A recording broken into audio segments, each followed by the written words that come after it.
Yo, all rise. The judge is here. Court is now in session. Guys, listen. I was very torn on Joe Judge yesterday. Or was it the day before? Whenever he got hired. I think it was Tuesday. But after today's interview and press conference, I don't know who you are to not be impressed by it. Alright, Joe Judge. Just the way he talks, the way he carries himself immediately. First, I watched the interview. I did not get a chance to watch a press conference because I was outside the home. But I read up on it. This is why I love, stuff like Giants Wider and the beat reporters and whatnot. Read up on, the transcript and some quotes. And I essentially got to know what I needed to know. But just looking at him at the interview, first thing that struck me, this dude is very, very confident. He's strong, he's direct, he's poised. Everything about the way he speaks and carries himself is way better than the past two coaches we had in Ben McAdoo and in Pat Shurmur. The way that he talks and he carries himself reminds me of Tom Coughlin, and his vocabulary, and when he talks about football and, talking about not needing a scheme. And one of the things I loved about the press conference that I'll get into later is when somebody asked him, oh, what's your offensive scheme going to be? Are you going to be a running team or a passing team? He's like, I don't know, man. Whatever team lines up against us, I'll see. I'll attack their weakness.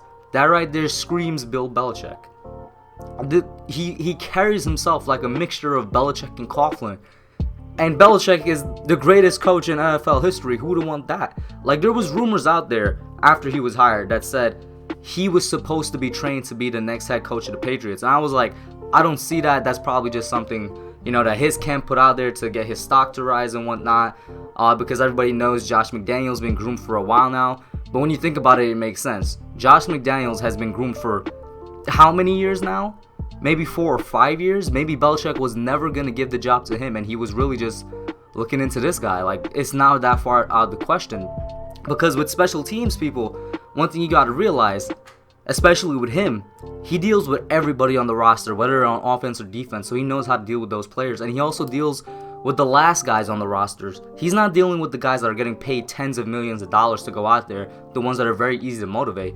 He's dealing with the ones that are almost jobless, that are on the fringe of making the team, the 53rd man. That's who he's dealing with. The guys that actually need the motivation. They're not getting paid millions of dollars over there. They're getting paid a lot less. And, their dream is to be the number one guy, but they're not. They're the last guy on the team. And so he has a way tougher job to motivate them and to get them to buy into his philosophy and whatnot. And he's done that for the Patriots. And I think it's great that we got him now, because everything he says, or everything he said in this press conference, was the right thing to say. Alright? And you could take it with a grain of salt. I don't blame you for taking it with a grain of salt. He hasn't coached a game yet. The NFL season is goddamn 8 months away. So, you could take it with a grain of salt. I don't blame you, but as of right now, he's already better than Shurmur in my book, because the way he carries himself and his football knowledge. I feel like if you sit down with this guy in a room and you just talk football, that he'll blow you away. And that's probably what he did in the interview. Because I said in my video when they hired him, he had to have aced that interview to get past guys like Don Martindale, Eric Bieniemy, and for them to say we're fine with giving up Matt Rule so that we could take him. And then there's the fact that I compared this hire to the drafting of Daniel Jones in terms of the feedback and in terms of both of them were guys that sort of came out of nowhere. Well, another similarity is that the Giants have been keeping their eye on Joe Judge for a couple of years now. And I wouldn't be surprised if Bill Belichick is part of that. Everybody knows he's a former Giant.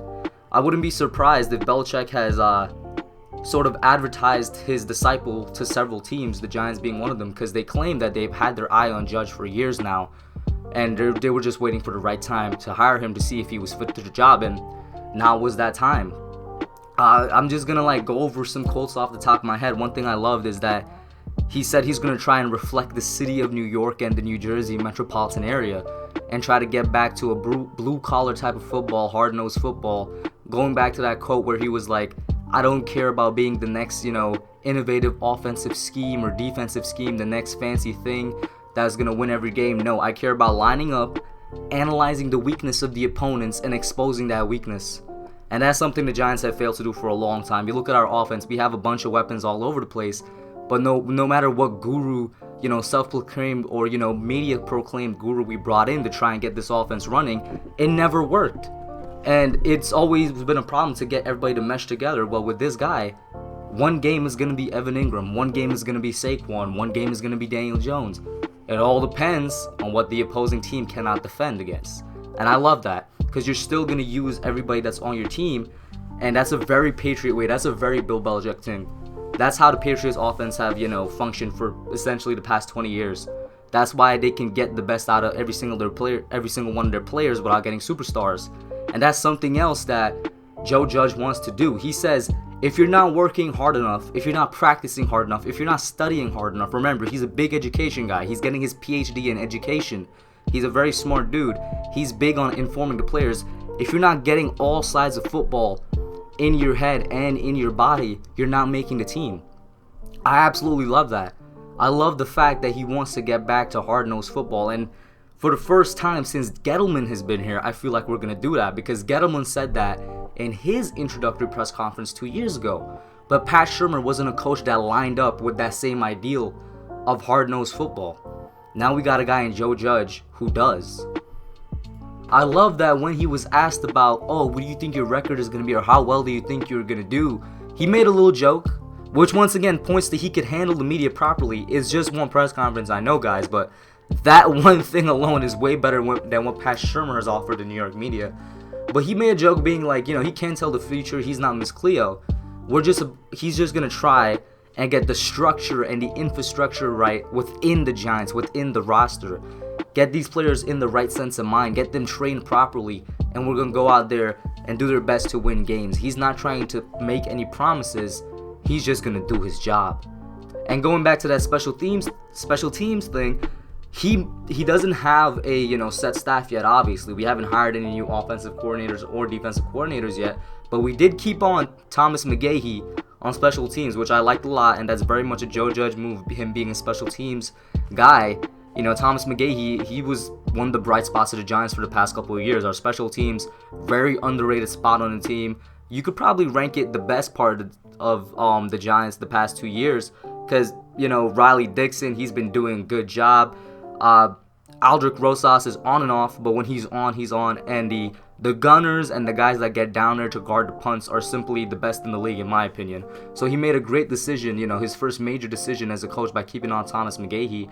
But he did hints at saying that he already sort of has a staff in mind, and he's going to work hand in hand with Dave Gettleman, which is something else he heavily expressed in this press conference, to try and get a good staff around him. And that's something else. Like I said, the hard-nosed football thing, really the first time since Gettleman's here that we got a coach that actually lines up with his ideals. And I feel like that is going to be a part of why these two guys are going to work so well together when it comes to the draft time. And he did mention that he's already been through every player there is to go through from round 1 to round 7 in the draft, and he looks at them as players. He doesn't look at them by position like, this is a good quarterback or whatnot. No, he's looking, they got good footwork, they have good football IQ, they have good burst, good speed, good hands and whatnot. He's not looking at them as position, but rather as players. And that brings up another quote that he said in the press conference, about keeping players accountable, how they're not going to make the team, they don't work hard enough and all that. He also mentioned, if there's any type of outside drama, it stays outside the training facility, it stays outside the grass, it stays outside of MetLife Stadium. Don't bring it in here. It's a team first game. I love that a lot. And he was very careful with tiptoeing that line, with recognizing that the players are humans too. They're not just machines. Maybe there is some times where you can't just ignore it. For example, the only thing that's coming to mind right now, because it's very recent, before the beginning of, I can't remember if it was this season or last season, when Janoris Jenkins was still on the team, something very big that you can't ignore was that, there was a whole murder case with his brother. That's not something small you could just ignore. And the Giants, they tried to do their best to handle that situation there. In my opinion, it didn't work out because Jenkins is off the team now. It clearly affected him throughout the season. I hope that something like that never happens again, but with the words that are coming out of this guy's mouth, I hope to God that he could put them into action, and it could prevent stuff like that from happening in terms of, affecting the player mentally. And that's what it really comes down to. I love everything that he's saying.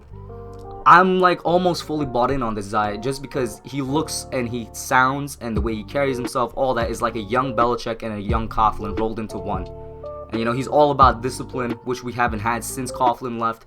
He's all about leadership and stability. Haven't had it since Coughlin left. He's all about calling the right plays and not doing anything fancy, just doing the best that you can to win the game, something we haven't had since Coughlin left.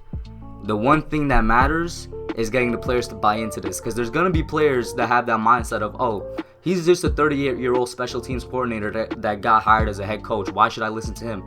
That's unavoidable. That's going to happen.